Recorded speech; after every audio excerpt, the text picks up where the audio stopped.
Bismillahirrahmanirrahim. Assalamualaikum warahmatullahi wabarakatuh. Alhamdulillahirabbil alamin. Allahumma sholli wa sallim ala habibi rabbil alamin sayyidina wa maulana Muhammadin wa ala alihi wa sahbihi ajmain. Subhanaka la ilma lana illa ma 'allamtana innaka antal alimul hakim. Ikhwan akhwat pendengar setia Radio Silaturahim dan juga pemirsa Rasil TV dimanapun Anda berada, semoga Anda semua dalam keadaan sehat walafiat di sore hari ini. Senang sekali saya Rian Mulyana bisa kembali menjumpai Ikhwan akhwat dalam kajian sore kita bersama Ustadz Wahyudi KS. Insya Allah kita di sore hari ini akan membahas tentang adabul azan. Ini tema kita dari kitab Mausu'ah Adabil Islamiyah yang kita bahas. Baik, Ustadz Wahyudi sudah hadir di studio. Assalamualaikum warahmatullahi wabarakatuh, Pak Ustadz. Waalaikumsalam warahmatullahi wabarakatuh. Sehat ya di sore hari ini, Pak Ustadz? Alhamdulillah. Agak kejebak macet rupanya. Agak terlambat sedikit. Mudah-mudahan tidak menyurutkan semangat Ikhwan akhwat kita ini untuk mencari ilmu di sore hari ini. Ustadz, kita akan membahas adabul azan ya. Ini tema baru ya Ustadz ya. Ini Pak bagian ketiga nih. Kan pertama dulu masalah ijaroh. Yang kedua masalah ukhuwah. Masalah ukhuwah. Sekarang masalah azan. Masalah azan. Cuma mungkin masalah ukhuwah kemarin kita beberapa kali pembahasan. Ada 3 kali pertemuan karena memang panjang sekali. Baik Ustadz, kita lanjutkan tema kita untuk tema yang baru di sore hari ini. Tafadhol Ustadz. Innal hamdalillah nahmaduhu wa nasta'inuhu wa nastaghfiruh wa na'udzubillahi min syururi anfusina wa min sayyiati a'malina may yahdihillahu fala mudhillalah wa may yudlil fala hadiyalah. Masyaallahu kan wa ma lam yasha' lam yakun. La haula wa la quwwata illa billah. Asyhadu an la ilaha illallah wahdahu la syarikalah wa asyhadu anna Muhammadan abduhu wa rasuluh. Wassalatu wassalamu ala nabiyil mustafa wa ala alihi wa ashabihi ahli sidqi wal wafa. A'udzu billahi minasyaitonir rajim. Ya ayyuhalladzina amanu taqullaha haqqa tuqatih wa la tamutunna illa wa antum muslimun. Amma ba'du. Fa inna asdaqal hadis kitabullah wa khairal hadi hadi Muhammad sallallahu alaihi wasallam wa syarrul umri muhdatsatuha wa kullu muhdatsatin bid'ah wa kullu bid'atin dalalah wa kullu dalalatin finnar. Ikhwan akhwat fillah rahimakumullah. Alhamdulillah pada kesempatan sore hari ini atas karunia, rahmat, izin serta pertolongan Allah semata kita bisa berjumpa kembali dalam kajian atau dalam acara tausiah sore, dan kita berharap sedikit demi sedikit kita bisa lebih memahami Islam dari sumbernya, sehingga dengan itu kita akan menjadi mantap dan menjadi yakin ketika kita beramal ya. Dalam hal ini pada kesempatan ini kita akan masuk ke bagian ketiga ya, al-faslus salis ya, pasal yang ketiga yaitu adabul azan ya. Adabul azan yaitu adab tentang azan. Dalam hal ini Syekh Abdul Aziz menjelaskan di dalam di mukadimahnya, innal azana min sya'airillahi ta'ala. Sesungguhnya azan itu adalah merupakan dari atau termasuk dari syiar-syiar Allah Ta'ala. Wa huwa min a'zami sya'airil Islam. Dia adalah merupakan paling besar dari syiar Islam. Ya, Masya Allah ya. Paling besar daripada syiar Islam. Wa huwa izan ya, wa huwa izan wa i'lam bidukhuli waqti shalah al-maktubah. Jadi itu adalah merupakan i'lam atau izan, jadi pengumuman ya, pengumuman atau pemberitahuan dengan masuknya waktu salat yang wajib maksudnya. Nah, dan di sini disebutkan bahwa ini sangat beraturan atau disebutkan bahwa berkaitan dengan masuknya waktu sholat 5 waktu. Dan ada beberapa adab yang berkaitan dengan azan ini yang harus diperhatikan.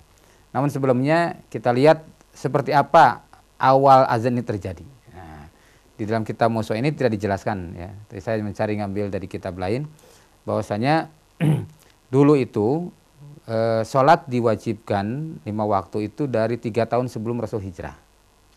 Jadi pada tahun ke-10 Hijriah, 10 kenabian. Sudah turun surat Al-Isra ya tentang sholat 5 waktu, kemudian diwajibkanlah sholat 5 waktu. Nah, kemudian berjalan selama 3 tahun, ya sholat seperti biasa, tapi belum ada azan itu. Baru setelah hijrah ke Madinah di tahun 1 Hijriah, para sahabat bermusyawarah, berkumpul. Nah, berbicaralah mereka tentang bagaimana kita kesulitan ini memanggil orang-orang untuk sholat gitu ya. Maka usul macam-macam. Ada yang usul dengan gimana kalau kita pakai lonceng seperti orang Nasrani gitu ya. Nah, terus ada lagi pakai trompet seperti orang Yahudi. Nah, ada lagi pakai api seperti orang Majusi gitu. Waduh, semuanya tidak ada yang masuk. Rasul menolak semuanya. Kita jangan sampai menyerupai kan? Karena dalam hadis kata man tasyabbaha biqaumin fahuwa minhum. Siapa yang menyerupai satu kaum maka mereka bagian daripada kaum itu. Maka akhirnya musyawarah itu deadlock. Ya, tidak ada keputusan. Ya, belum ada solusi. Nah, kemudian suatu saat tiba-tiba beberapa hari kemudian datanglah sahabat yaitu Abdullah bin Zaid datang kepada Rasulullah SAW menyampaikan tentang mimpi gitu, bahwa beliau bermimpi bahwasanya mimpinya itu melihat ada seseorang dalam impiannya membawa lonceng ya, membawa lonceng. Kemudian dihampiri olehnya oleh Abdullah bin Zaid. Gimana kalau saya beli lonceng itu? Buat apa katanya? Buat manggil orang sholat katanya gitu ya.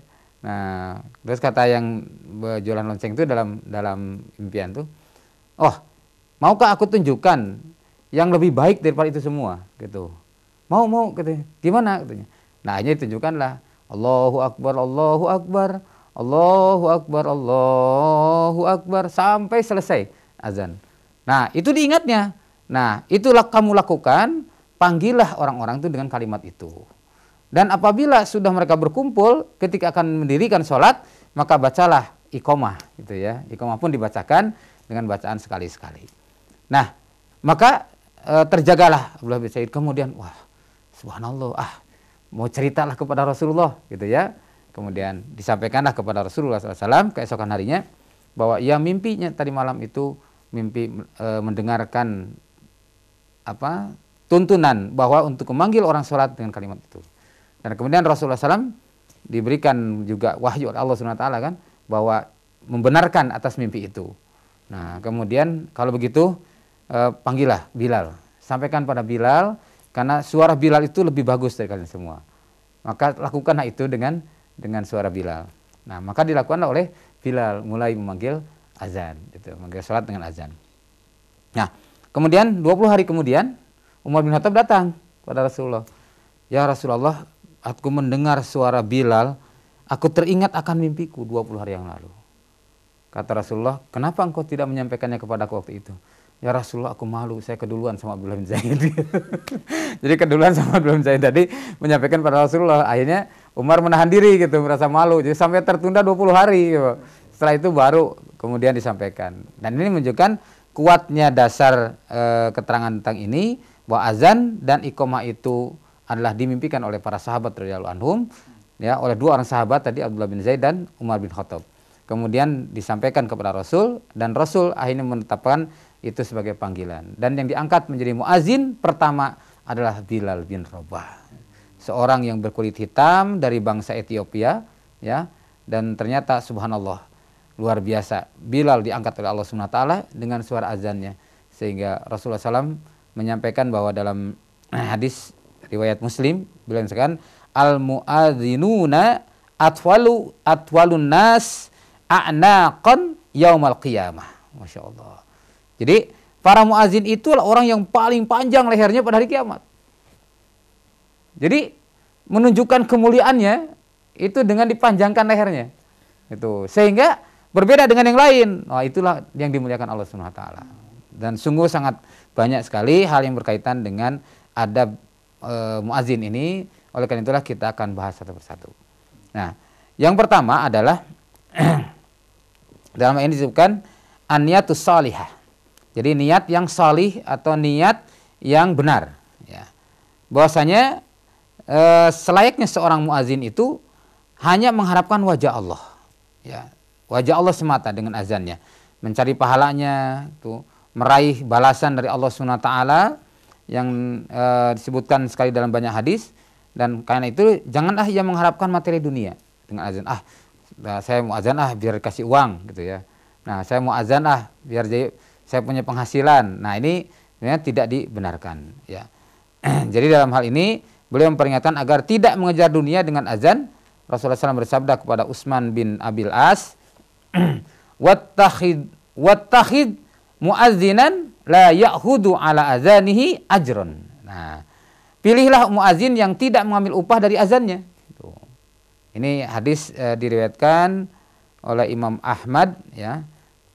Ahmad, Abu Daud, An-Nasa'i, Tirmizi, dan dia mensahihkannya. Demikian pula Ibnu Hajar dan Al-Hakim juga disebut dalam kitab Shahihul Jami halaman 1480. Jadi muazin itu pada dasarnya hendaknya betul-betul yang ikhlas karena Allah ya. Lurus niatnya, an-niyatus salihah, dia berazan bukan untuk mencari uang ya. Dalam ini menunjukkan seorang muazin tidak selayaknya mengambil upah dari azannya. Walaupun ada sebagian ulama yang membolehkannya mengambil apa yang telah diterapkan oleh waliul amri atau misalkan oleh satu pemerintahan Islam ya, atau imamah di situ atau khalifah menetapkan boleh memberikan kepadanya kalau memang itu dianggap sesuatu yang bisa membantu. Dalam artian ini orang misalkan tak mampu lagi bekerja atau yang lain ya. Dalam ini pertimbangan-pertimbangan ini membolehkannya. Tapi secara mutlak kalau dari hadis tadi itu memang tidak dibenarkan mengambil upah dari azan. Nah, kalau misalkan yuk perlombaan azan, setelah itu diangkat jadi muazin di tiap masjid-masjid dipasang azan-azan itu ya. Nah, memang muazin itu harus profesional juga ya, karena salah mengucapkan bisa salah arti kan. Nah, contoh misalkan gini. Contoh seorang tasbih ya, tasbih yang biasa dibacakan atau diungkapkan pada saat azan awal atau azan subuh. As-salatu khairum minan naum, kan gitu. Ada yang baca as-salatu khairum minan naum, kan jadi beda artinya. Kalau khairum minan naum artinya kan lebih baik daripada tidur. Tapi kalau khairum minan naum artinya mengganggu tidur. Jadi salah kan artinya. Nah, itu pertama. Jadi an-niyatus salihah, niat yang sholih, niat yang benar itu, niat yang lurus harus dimiliki oleh seorang muazin. Kemudian yang kedua adalah ta'ahadul waqti, yaitu menjaga waktu. Jadi seorang muazin ini adalah senantiasa menjaga waktu azan, memperhatikan dan memeliharanya tepat waktunya. Jadi jangan sampai azan belum tepat waktunya atau belum waktunya atau sudah lewat waktunya. Sebaiknya azanlah di saat waktunya sudah masuk. Dalam hal ini kita prihatin ya dengan beberapa kejadian ya yang sempat saya alami sendiri. Saya kadang misalkan masuk sebuah pesantren ya, yang di situ rupanya begitu saya masuk waktu azan tepat waktu, tetapi sholatnya jam 1:30. Tuh, azan zuhurnya misalkan jam 12, sholatnya 1:30. Alasannya kenapa? Nah, nunggu kiainya belum datang dari sawah. Nah, itu mungkin ini sebagai satu kondisional sifatnya ya, yang harus diingatkan. Maka ya saya pun tidak segan-segan menyampaikan nasihat kepada kiai itu supaya sholat ini diprioritaskan untuk di awal waktu. Apakah jadi tidak sah? Tetap sah, tetapi tidak sampai pada kesempurnaan sholat, karena dalam hal ini para ulama menetapkan bahwa amal itu ada dua ya syaratnya. Ada yang disebut dengan syurutus sihah, ada yang disebut syurutul kamal. Ada syurutus sihah, syarat sahnya, ada syarat sempurnanya. Nah, kalau syarat sahnya itu pertama niat karena Allah, ikhlas ya. Yang kedua sesuai dengan contoh Rasulullah. Gerakan sholatnya, bacaan sholatnya sesuai dengan contoh, maka dia sudah masuk pada syarat sahnya sholat. Adapun syarat sempurnanya dilakukan dengan sholat berjamaah di awal waktu ya, tidak menunda-nunda. Nah, ini termasuk syarat sempurnanya. Ikhwan fillah rahimakumullah. Maka dalam ini hendaknya seorang muazin mampu menjaga waktu. Ketika ini sudah masuk waktu, segeralah ya menyampaikan azan, karena ini merupakan amanah dari Allah Azza wa Jalla, dan Allah telah atau akan memberikan kemuliaan yang luar biasa kepada para muazin itu. Kemudian yang ketiga adalah ayyakunal muazin ayakunul muadzin hasanus saut, ya. Jadi hasanus saut itu artinya suara yang bagus, yang memiliki suara yang bagus muadzin itu bagusnya. Jadi tidak hanya maunya saja, cek yang suaranya layak atau tidak gitu. Kalau memang ada yang bagus suaranya, maka itulah yang dilakukan. Seperti Rasul menyampaikan kepada sahabat, menyampaikan, pergilah menemui Bilal, lalu ajarkan kepadanya apa yang kau lihat di dalam mimpi itu. Ini kepada Abdullah bin Zaid berkata, suruhlah ia mengumandangkan azan itu, ya, dengan sesungguhnya ia lebih keras suaranya daripada kamu. Lebih suara keras dan memang lebih bagus Bilal itu, dan sehingga luar biasa ya. Nah, masya Allah. Nah, kemudian al-adabur rabi, adab yang keempat itu at-taharah, itu dalam keadaan bersuci, ya. Jangan seperti pernah kejadian begini, pas azan zuhur dikumandangkan, ya, lalu saya siap menjadi imam. Begitu ya, saya menjadi imam, yang bersangkutan suruh qomat. Qomat, Ustaz, saya belum wudu, Ustaz, katanya. Ya Allah, saya belum wudu, lari dia. Ya Allah, sementara jamaah sudah berjajar rapi kan? Ya sudah, akhirnya qomat sama yang lain. Karena menunggu wudu dia kan juga tidak didasarkan seperti itu. Karena bila imam sudah berada di depan, sudah siap, maka qomat harus ditegakkan. Gitu. Karena azan itu milik muazin, tapi qomat milik imam. Gitu. Jadi tidak boleh muazin mendikte imam. Gitu. Jadi imamlah yang berhak menetapkan kapan qomat.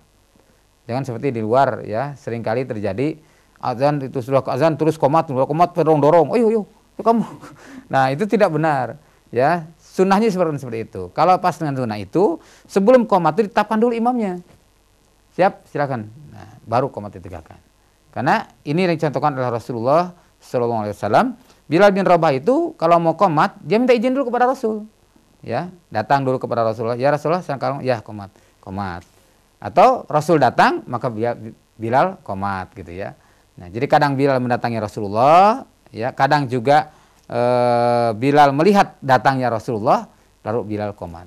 Ini menunjukkan bahwa qomat itu hak imam, bukan hak muazin. Nah, ikhwan fillah rahimakumullah, maka seorang muazin hendaknya sudah dalam keadaan bersuci, ya. Jangan seperti kejadian tadi. Itu kejadian betul, ya, bukan rekayasa, kejadian betul yang saya alami. Itu sudah ramai, udah orang pada datang pan kumpul. Wih, Masya Allah, kan habis tablik akbar tuh. Nah, tiba-tiba aduh Ustaz, saya belum wudu. Lari.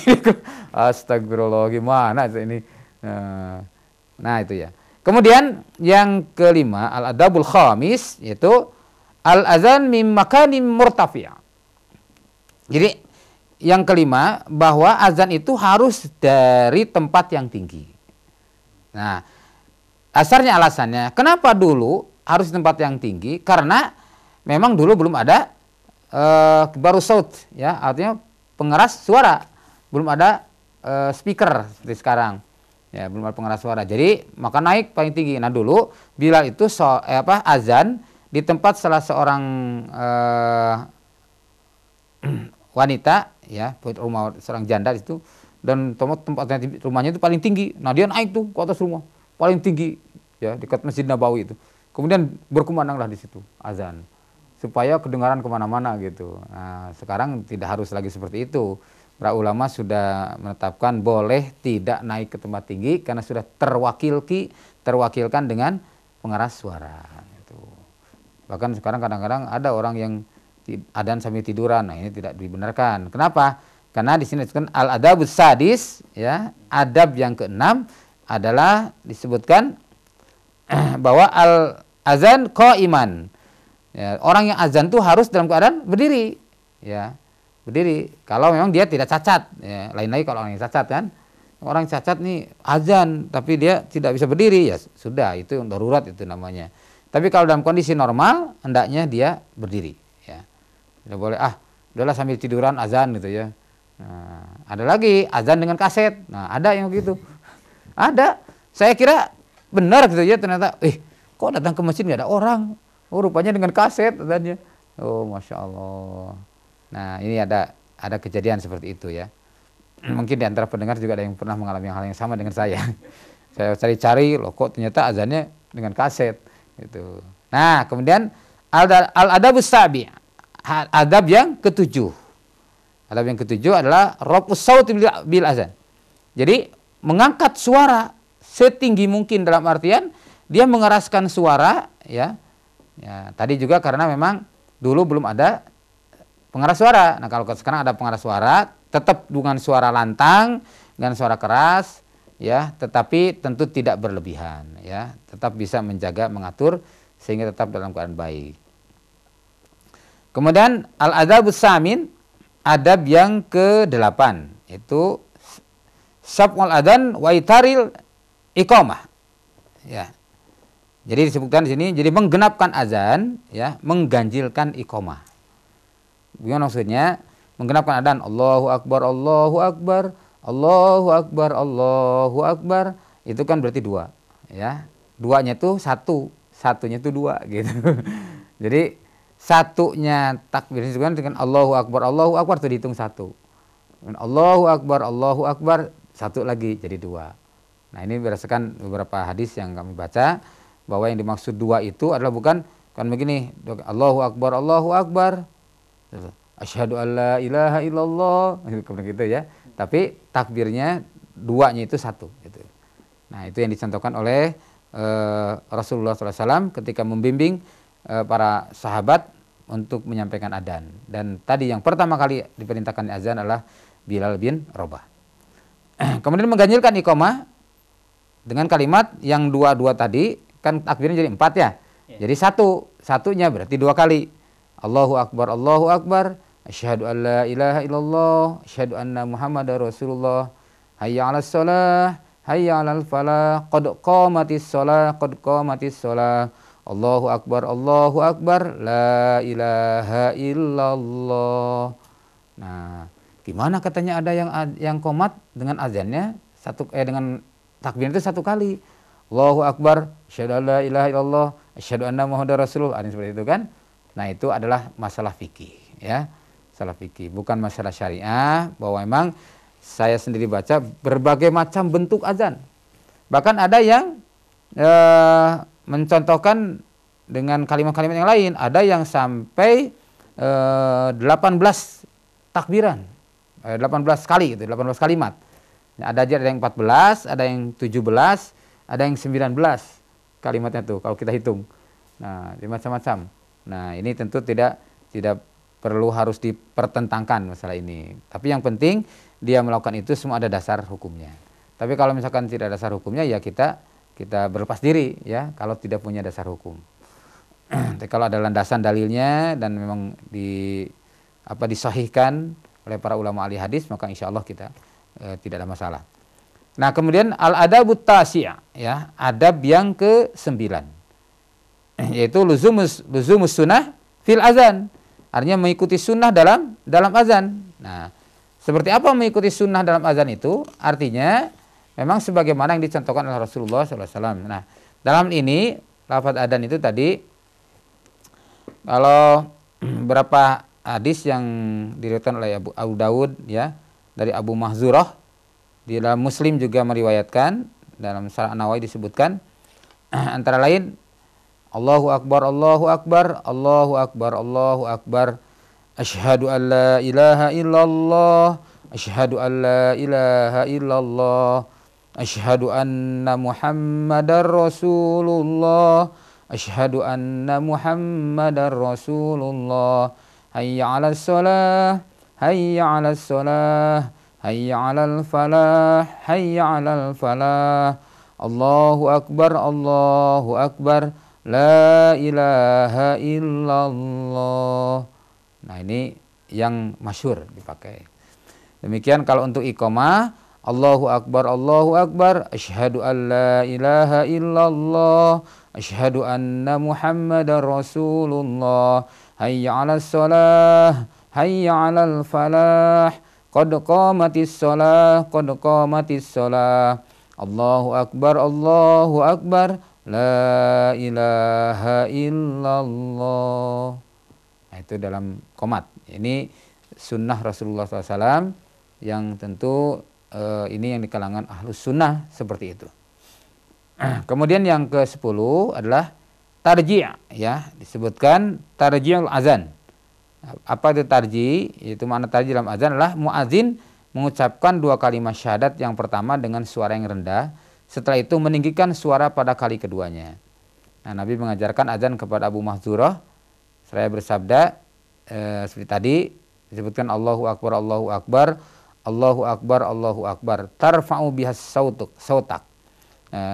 Angkat atau tinggikan suaramu, katanya. Tsumma taqul asyhadu an la ilaha illallah, asyhadu an la ilaha illallah, asyhadu anna Muhammadar Rasulullah, asyhadu anna Muhammadar Rasulullah, tahfidz bihas sautak. Jadi suara takbirnya lebih kencang daripada syahadatnya. Gitu ya. Summa tarfa'u sautaka. Kemudian angkat suaramu bisyahadah dengan syahadat asyhadu an la ilaha illallah. Nah, ini ya. Jadi Imam An-Nawawi dalam Syarah Sahih Muslim berkata bahwa di dalam hadis ini terdapat hujah yang nyata dan dalil yang jelas bahwasanya bagi madhab Malik, Asy-Syafi'i, Imam Ahmad, serta jumhur ulama bahwasanya tarji dalam azan itu disyariatkan. Ini mengulang syahadat 2 kali dengan mengangkat suara setelah mengucapkan keduanya dengan merendahkan suara. Nah, kemudian yang ke-11 ya. Nah, yang ke-11 di sini kan al-adabul hadi asyar ya, itu iltaqatul muadzin yaminan wa yasaron. Muadzin menoleh ke kanan dan ke kiri. Nah, dalam hadis diriwayatkan yang diriwayatkan Imam Al-Bukhari, di mana saat kapan? Nah, disebutkan bahwasanya ra'aitu Bilal yu'adzinu faj'altu atatabba'u fahu huna wa huna yaqulu yaminan wa shimalan hayya 'alas shalah hayya 'alal falah. Jadi aku melihat Bilal sedang menggunakan azan. Jadi ketika ke kanan beliau menyatakan hayya 'alas shalah ya, ketika ke kiri hayya 'alal falah. Jadi memalingkan. Kenapa demikian? Karena tadi memang tidak ada pengeras suara. Ya, jadi supaya kedengar hayya 'alas shalah gitu. Hayya 'alal falah gitu ya. Nah, dengan suara itu. Nah, di sini kan dalam Syarah Sahih Muslim Imam Nawawi menyebutkan para ulama berselisih pendapat mengenai tata cara menoleh ini. Mereka terbagi dalam beberapa mazhab ya. Paling tidak ada 3 bentuk menurut sahabat, dan yang paling sahih dalam ini adalah pendapat jumhur ulama bahwa muazin mengucapkan hayya 'alas shalah itu sebanyak 2 kali dengan menoleh ke kanan, dan menyebutkan hayya 'alal falah dengan menoleh ke kiri. Nah, ini yang dikatakan tadi muazin menoleh ya ke kanan dan ke kiri. Jadi bukan kebiasaan gitu ya, ada dasar dalilnya. Kadang-kadang kan, kok itu begini gitu ya, ini. Nah, maksudnya itu hayya 'alas shalah gitu. Kemudian hayya 'alal falah ya 2 kali. Jadi bukan hayya 'alas shalah, hayya 'alal falah, bukan gitu. Tapi dalam yang paling sahih ini artinya paling kuat. Jadi paling banyak ulama memahami masalah ini adalah bukan yang sekali-sekali, tetapi yang 2 kali. Nah, kemudian yang ke berapa? 12. Al-adabus tsani asyar ya. Adab yang ke-12 yaitu at-taswib fi adanis subhi. Ya, taswib pada azan subuh. Nah, ini nama ini juga ada ikhtilaf juga ya. Adzan yang pakai taswib itu yaitu as-salatu khairum minan naum, apakah itu di adzan subuh atau di adzan awal? Ini tidak perlu diperdebatkan lah, masalah fikih itu ya, silakan. Kalaupun misalkan karena memahaminya dulu dari ketika saatnya ada seorang yang azan ya, maka dulu sesungguhnya Bilal itu azan di malam hari, maka makan dan minumlah kalian hingga Ibnu Ummi Maktum atau Abdullah bin Maktum menggunakan azan. Jadi Abdullah bin Maktum azan subuh, Bilal di azan awal gitu. Nah, jadi kalau misalkan ketika kalimat as-salatu khairun, salat lebih baik daripada tidur, toh waktu itu sudah pada bangun karena pada bulan Ramadan sudah dalam keadaan sahur gitu. Maka di sinilah yang berpendapat bahwa ini dipakai untuk azan awal. Tapi juga tetap ini yang dipakai pada azan subuh ya, seperti yang Rasul ajarkan tadi. Maka tidak harus diperdebatkan. Kalau memang ada yang mau silakan pakai azan awal boleh, mau dipakai azan subuh juga boleh. Tapi yang pasti itu dibaca ya di antara dua azan tadi. Ya. Kecuali azan yang lain tidak memakai taswib ya. Tasrif itu kalimat as-sholatu khairum minan naum. Salat itu lebih baik daripada tidur. Jadi jangan sampai baca as-sholatu khairum minan naum. Kalau salat itu mengganggu tidur. Ya. Jadi khairun. Ya. Kemudian yang ke-13, ya, al-adabus salis asar.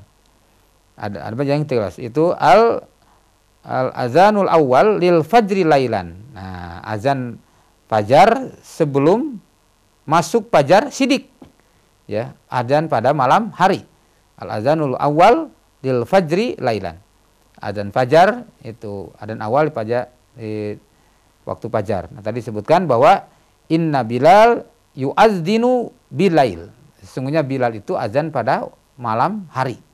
Nah, fakulu washrabu hatta yu'adzina ibnu ummi maktum. Maka makanlah dan minumlah. Jadi selama Abdullah bin Maktum belum azan, maka kita boleh makan sahur. Ya, silahkan sepuasnya gitu ya. Tapi tetap tidak boleh berlebihan.